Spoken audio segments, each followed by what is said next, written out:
मध्य प्रदेश में उपचुनाव को लेकर बिगुल बच चुका है और दोनों ही दल के रणबांकुरे रणभूमि में मैदान पकड़ चुके हैं।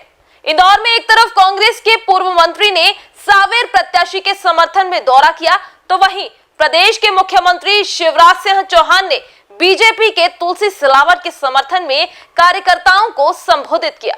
मुख्यमंत्री शिवराज सिंह चौहान ने कांग्रेस को आड़े हाथों लेते हुए करारे प्रहार किए, जिसमें शिवराज सिंह तो ये तक कह गए कि कांग्रेस के कमलनाथ ने वल्लभ भवन को दलालों का अड्डा बना दिया था, जहां गरीबों के लिए चलाई जा रही सभी योजनाओं को बंद कर दिया गया था। वहीं कांग्रेस के पूर्व मंत्री जयवर्धन सिंह ने बीजेपी पर हमला करते हुए गद्दारों को सबक सिखाने की बात कही है। तो इसी बीच जीतू पटवारी ने आलोट में कहा कि लोकतंत्र के हत्यारों को बजरंग बली सजा देंगे।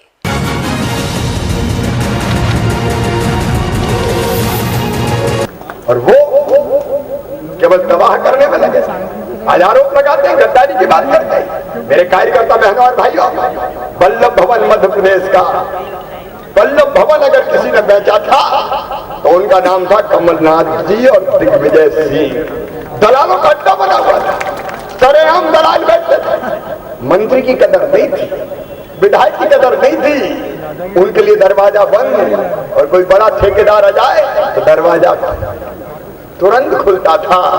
टेंडर मैनेज होते थे, तू ये ले जा, तू ये ले जा, तू ये ले जा। दलाल घूम रहे थे, दलाल पूरे मध्य प्रदेश में काम करवाना है तो लाओ इतने पैसे ले आओ, तुम्हारा काम हो जाएगा। सरेआम मध्य प्रदेश के वल्लभ भवन को दलालों का अड्डा बनाया था। तो कमलनाथ जी आपने बनाया था, आपने, कांग्रेस की सरकार ने बनाया था। क्यों सरकार तोड़ने को मजबूर हुए? सिंधिया जी, आज हमारी ताई जी बता रही थी। सावेर विधानसभा क्षेत्र के लिए इंदौर के बिचौली में कार्यकर्ता सम्मेलन को संबोधित करते हुए प्रदेश के मुख्यमंत्री ने कार्यकर्ताओं से भी तुलसी को जिताने का वादा लिया। शिवराज ने अपने संबोधन में कहा कि कांग्रेस की सरकार वादा खिलाफी की सरकार थी, जिसने गरीबों के लिए चल रही सभी योजनाओं को बंद कर दिया था। लेकिन भाजपा की सरकार ने आते ही योजनाओं को फिर से शुरू कर दिया है। यही नहीं, कांग्रेस ने किसानों का कर्ज भी सिर्फ कागजों पर ही माफ किया और हकीकत तो कुछ और ही है। आगे उन्होंने कार्यकर्ताओं से कहा कि चुनाव तो बूथ का होता है, बूथ जीतो चुनाव जीतो, इसलिए बूथ प्रभारी को अपना बूथ जिताना है। राजमाता जी की बात इसलिए एक नहीं सुनी गई, भ्रष्टाचार चरम पर था, लोगों को कुचलने की कोशिश की गई, और जिनने समझाया उन्हीं से कहा कि तुम्हें जो करना है कर लो। उन्होंने कहा हम सड़क पे जाएंगे, तो कहा जाओ सड़क पे। तो सड़क पे ऐसे आए कि सीधे कमलनाथ ही सड़क पे आ गई। सरकार करता था, ईमानदारी से बताता, ये भारतीय जनता पार्टी की सरकार अच्छी है कि वो कमलनाथ कहते थे सबका कर्जा माफ, खोदा पहाड़, निकली चुहिया, वो भी मरी हुई, और मरी हुई चुहिया लेकर घूम रहा था, कर्जा माफ, कर्जा माफ, कर्जा माफ। दिया क्या तो मूर्ख बनाते हो, झूठ बोलते हो। अब आप बताओ वो अच्छे हैं कि हम अच्छे हैं? अरे जोर से बताओ कौन अच्छे है? ये किसानों को जाके साफ कह दो। पेज प्रमुख, पन्ना प्रभारी, पोलिंग बूथ प्रभारी, अपनी जवाबदारी सारी दुनिया की नहीं है। अपना जो जिसके पास जितने घर है वहां पार्टी को जिताएंगे, जिनका जो बूथ है वहां पार्टी को जिताएंगे, बस इतनी है। और बूथ जीता तो चुनाव जीता, तो सब अपना अपना बूथ जिताएंगे। सावेर के संग्राम में भाजपा कांग्रेस के स्टार प्रचारकों ने जोर आजमाइश शुरू कर दी है। इसी कड़ी में कांग्रेस कैंडिडेट प्रेमचंद गुड्डू के समर्थन में दिग्विजय सिंह के बेटे एवं पूर्व मंत्री जयवर्धन सिंह प्रचार के लिए इंदौर पहुंचे। इस दौरान जयवर्धन ने कहा कि ज्योतिरादित्य सिंधिया से किसी को उम्मीद नहीं थी कि वो पार्टी छोड़कर चले जाएंगे। सिंधिया और उसके समर्थकों ने गद्दारी करके जनता का बहुत बड़ा अपमान किया है। जयवर्धन सिंह ने कहा कि कमलनाथ ने सावेर तक मेट्रो चलाने की बात कही, लेकिन ये भी तुलसी सिलावट के लिए काफी नहीं था।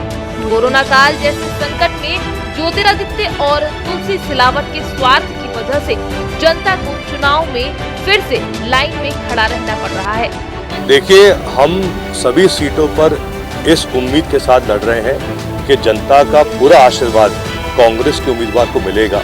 इसलिए मिलेगा, जैसे मैंने पहले कहा कि कमलनाथ जी का जो 15 महीने का कार्यकाल था, हम शहर की बात करें तो जिस प्रकार से कमलनाथ जी ने भू माफिया के खिलाफ जो अभियान चलाया था, ऐसा कभी भाजपा ने नहीं किया 15 सालों में। लेकिन 15 महीने में कमलनाथ जी ने करके दिखाया, क्योंकि कमलनाथ जी निस्वार्थ रूप से सिर्फ और सिर्फ जनता के लिए सेवा कर रहे थे। जो बड़े बड़े भाजपा के दलाल पिछले 15 साल में हावी हो गए थे आम जनता पर, उनको कमलनाथ जी ने सबक सिखाया। शायद ये गलती कमलनाथ जी की थी जो कमलनाथ जी ने चलाए थे।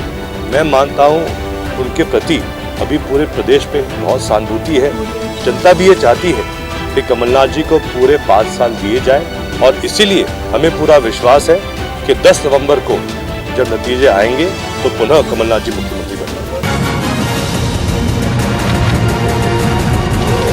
प्रदेश में मतदान मंगलवार को है और मतगणना भी मंगलवार को ही होगी, और मंगलवार भगवान बजरंग बली का दिन है। इसलिए लोकतंत्र के हत्यारों को भगवान बजरंग बली ही सजा भी देंगे। पटवारी ने कहा कि कमलनाथ बजरंग बली के भक्त हैं और उनको बजरंग बली का आशीर्वाद प्राप्त हो गया है। अब प्रदेश में जल्द ही कांग्रेस की सरकार बनने वाली है। कांग्रेस 28 की 28 सीट जीत रही है। कांग्रेस 28 की 28 सीटें जीत रही है। मध्य प्रदेश की जनता गद्दारों को सबक सिखाएगी और एक नई स्वच्छ राजनीति की शुरुआत करेगी।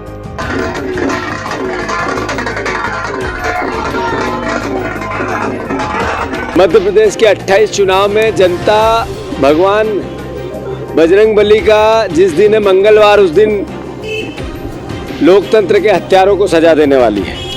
और जो लोकतंत्र के हत्यारों को सजा 3 तारीख को जनता देगी, 10 तारीख को रिजल्ट निकलेगा, उसके बाद फिर से कमलनाथ जी मुख्यमंत्री बनेंगे।